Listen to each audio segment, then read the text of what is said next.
说看到有一个小朋友的手伸出来要找手，要收回去。什么？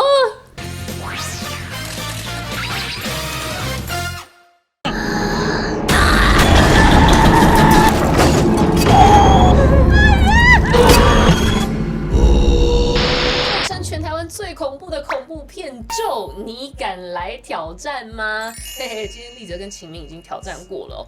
其实这位导演呢，就是柯梦荣导演。大家对他前一部比较有印象的作品，应该是爱情片。打喷嚏，你一定会觉得很跳痛，怎么打喷嚏的导演来拍这么恐怖的恐怖片呢 ？No No No， 其实他已经有将近20年拍恐怖片的经历了，在大学时代就因为一部恐怖片一鸣惊人。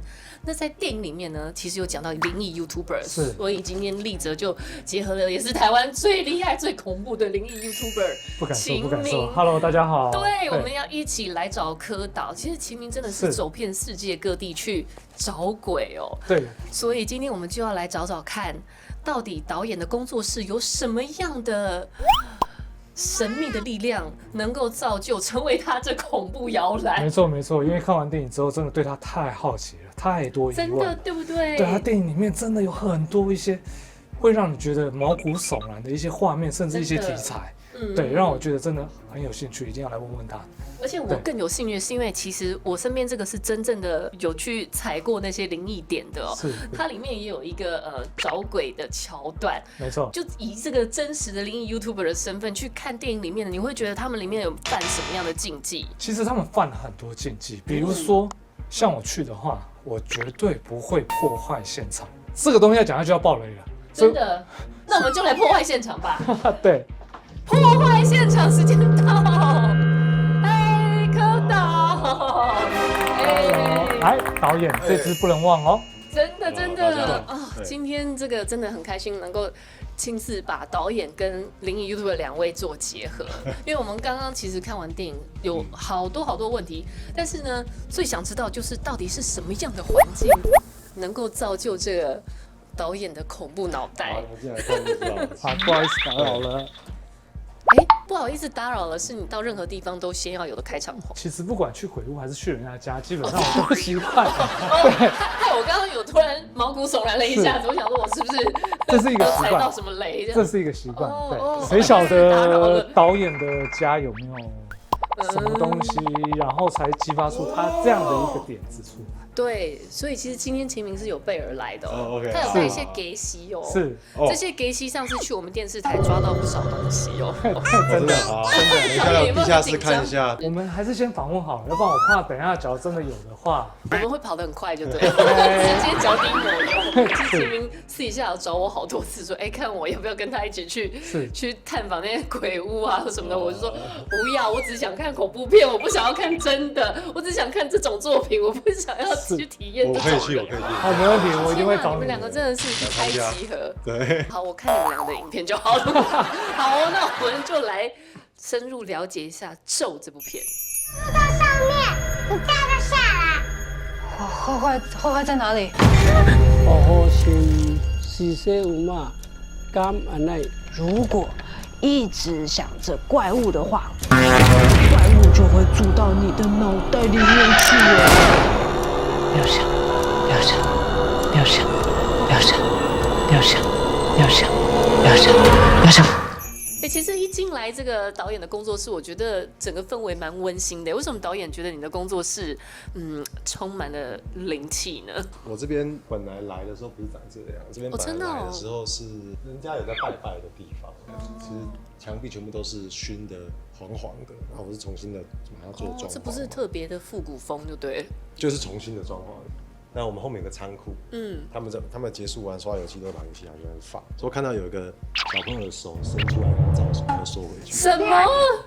我突然头皮发麻。那后来我们那个设计师来看，他跑来问我说：“你大头，你真的要租这个地方吗？”为什么？为什么设计师这样讲？我不知道啊，他们说我们那个弟弟说这里很不舒服或什么的，可能也没有采光嘛。然后我也觉得说啊，你可能就是因为这边一开始就是旧旧的，大家都会这样觉得嘛。那也就算了，那就装潢好了。那有一天我们刚开幕的时候，有一个我的好朋友，他说他看得到了，他到楼下去，就是地下室，然后他就说：“我觉得你们地下室有一个小男生在那边。”但是其实我没有看到过。只是说我们公司有时候那个什么电视自己开，啊，那个电脑那个云端的连接，它那个虽然说我自己会告诉自己说这有合理的解释，但是我心中总是记得说他们说有一个小男生在这里，不会，然后总是出来地下室。好可怕哦！秦明这种事情对你而言应该是，其实某方面来讲，我有相同的经验。其实那时候我在日本读书的时候，我那时候居住的地方是就阪神大地震死最多人的地方。有时候这样才好，你知道为什么吗？因为你在那种地方，尤其是夜深人静一个人的时候，你的灵感会很多，尤其是写跟回忆有关的东西。因为那个时候你会觉得怎么样，你知道吗？背后凉凉，灵感就会一直出来。那我相信导演，你会不会也是这种时候写剧本？我跟你说是这样的，就是说真的有人打你的头这样。因为你虽然说我是 T 的人是这样，可是我一直都很怕鬼啊，但是我很喜欢看鬼故事。我小时候那个什么书写的故事我好多套，不同颜色，什么紫色、蓝色的，还有红色的，司马松原，对，各式各样。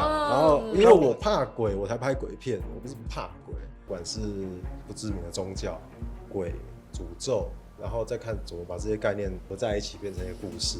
那这个宗教这个观点的话，其实我觉得秦明应该看来蛮有感觉，尤其是它里面有涉及灵异景点。是，那其实，在台湾没有发生过像说这些密宗或者是宗教害死人的事件，像之前彰化叉什么神功把一个年轻人打死，那最有名的就是花莲女子。对，那个都是传说是中邪，传说中都是跟宗教有关。那这些东西确实会让人感觉到害怕，因为这种东西非常贴近我们的生活。我觉得这个店最可怕的地方是我们对神明的敬畏，我觉得是我们华人最没办法放掉的敬畏里面，除了尊敬，里面是有畏惧的。这部片其实就是想要把这个东西带出来，对神明敬畏里面那个尊敬的畏惧，把那个畏惧拿出来，那个东西我觉得是你拔不掉的，对，华人才有的，尤其是华人，因为我们小时候什么都要拜拜嘛。我们对神明为什么会畏惧？其实我们一般在拜的，像说观音妈祖这些，你不需要去对他敬畏。但是好巧不巧，我刚刚有提到说，我们台湾其实有拜很多奇奇怪怪的神。那这些神，你又确定他是正神？他不是正神的话，你拜了会不会出问题？甚至你会不会还要去做一些奉献或献祭？我们害怕他的就是有可能就是你真的帮我达成愿望，我是不是要去做还愿？付出代价的。对。可是问题是这些神明的还愿有时候可有可无。当然庙方会希望你还愿。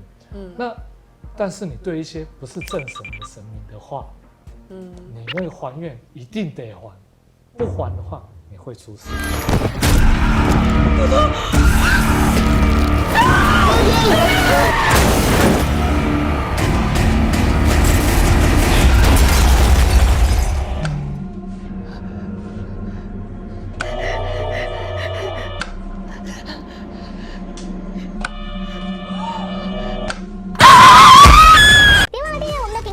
小铃铛就不会错过任何精彩内容，随时上架。我们下回再见。